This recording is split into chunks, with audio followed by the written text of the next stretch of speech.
حضرت عبداللہ ابن عمر رضی اللہ تعالیٰ عنہ بیمار ہو گئے، شدید علیل تھے، طبیعت مبارک میں کمزوری آ گئی، کچھ کھانے کو دل نہیں کرتا تھا، گھر والے بار بار کہتے کچھ کھا لیجئے کچھ کھا لیجئے، نہیں کھاتے تھے۔ بالآخر حضرت نافع آپ کے غلام تھے، ان سے کہنے لگے کہیں سے مچھلی مل جائے نا تھوڑی سی، میں کھاؤں گا۔ تو کہتے ہیں میں سارے مدینے میں ڈھونڈتا رہا، مچھلی نہ ملی، اگلے دن بھی ڈھونڈی تو نہ ملی، تیسرے دن بھی ڈھونڈی تو نہ ملی، تو فرمانے لگے یار بس چھوٹی سی خواہش ہے، کوئی فرض نہیں ملتی تو رہنے دے۔ کہتے ہیں چوتھے دن مچھلی مل گئی، میں 1.5 دینار کی مچھلی لایا، لا کے حضرت عبداللہ ابن عمر رضی اللہ تعالیٰ عنہ کے سامنے جو مچھلی رکھی تو آپ نے لقمہ روٹی کا توڑا تھا، مچھلی کو لگانے لگے کہ دروازے پہ فقیر نے آ کے آواز دی کچھ کھانے کو دو۔ تو حضرت عبداللہ ابن عمر نے روک لیا اور ہنسے۔ کئی دفعہ دے ہم بھی دیتے ہیں پر ہمارا چہرہ دیکھنے والا ہوتا ہے، اتنے ہم غصے میں ہوتے ہیں، دے دیتے ہیں، لیکن جو چھلوٹیں ہوتی ہیں نا چہرے والی وہ گنی نہیں جاتی۔ ہنسے اور میں دیکھو میرا اللہ کتنا کریم ہے، وہ مجھے بچانا چاہتا، اٹھا بار دیا جا کے۔ تو خادم اب حکم کا پابند تھا، وہ لیت اللہ تو کر نہیں سکتا تھا، وہ گیا اور جا کے دے آیا۔ فقیر جب سارے محلے سے آٹا اکٹھا کر لیتے ہیں تو پھر ایک جگہ جا کے بیچتے بھی ہیں۔ دے آیا، وہ 2 گلیاں آگے گزرا تو میں پیچھے دوڑا گیا، میں نے کہا سچ بتا کھانی ہے کہ بیچنی ہے؟ وہ کہنے لگا جو بھی سبب لگ جائے کر جاؤں گا، آپ نے دے جو دی ہے۔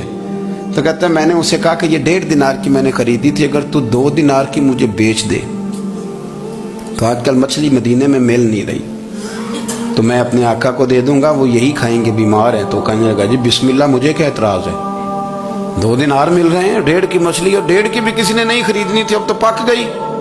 فرماتے میں نے 2 دینار اس کو تھمائے، وہ مچھلی اس سے خریدی اور خرید کر کے میں لا کے حضرت عبداللہ ابن عمر کے سامنے دوبارہ رکھی۔ تو فرمایا یہ کیسے آ گئی؟ میں نے کہا حضور 1.5 کی خریدی تھی اور پھر فقیر کو دے دی، اب اسی سے میں 2 دینار کی خرید کے لایا ہوں، آپ قبول فرمائیں۔ تو فرمانے لگے تم نے اچھا نہیں کیا، اب اس طرح کرو 2 دینار بھی اسے دے اور مچھلی بھی واپس دے آؤ۔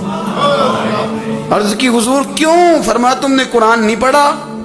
حضور پڑھا ہے۔ فرمایا رب فرماتا ہے لن تنالوا البر حتى تنفقوا مما تحبون، تم بھلائی کو اس وقت پہنچو گے جب اپنی پیاری چیز راہ خدا میں خرچ کرو گے۔ امام غزالی نے لکھا ہے، فرمانے لگے دیا، تو وہ حضرت نافع کہتے ہیں میں دینے گیا، دے کے واپس آیا تو کچھ پریشان تھا کیونکہ مجھے بھی 4 دن ہو گئے تھے نا تلاش کرتے، تھوڑی طبیعت میں مایوسی تھی کہ اتنی محنت سے میں نے لایا اور آپ نے واپس کر دی۔ تو حضرت عبداللہ ابن عمر نے مجھے قریب بٹھایا، پھر مجھے تھپکی دی، فرمانے لگے پتر میں نے ویسے بھی کبھی جھوٹ نہیں بولا اور آج کل تو میں ویسے ہی بیمار ہوں، ٹائم ہی نہیں، وقت ہی نہیں، موقع ہی نہیں جھوٹ بولنے کا۔ میں تجھے سچ بتاؤں، مجھے مچھلی کھا کے اتنا سکون نہیں ہونا تھا جتنی اللہ کے رستے میں خیرات کھا کے مجھے سکون ہوا۔ تو تجھے تو میری راحت سے غرض ہے نا کہ مجھے راحت کیسے ہوتی ہے، تو مجھے سکون ملا ہے راہ خدا میں دے، میں نفسانی خواہش پوری کر لیتا تو یہ میرا نفس کل پھر مجھ سے مچھلی مانگتا، پرسوں کہتا نہیں چھوٹے گوشت کی یخنی بھی چاہیے۔ ہم لوگ الجھ گئے ہیں، بہت بڑے قیدی ہیں اپنے آپ کے، بڑے قیدی، سارا دن اپنی خواہشات کی تکمیل میں بھاگے رہتے ہیں۔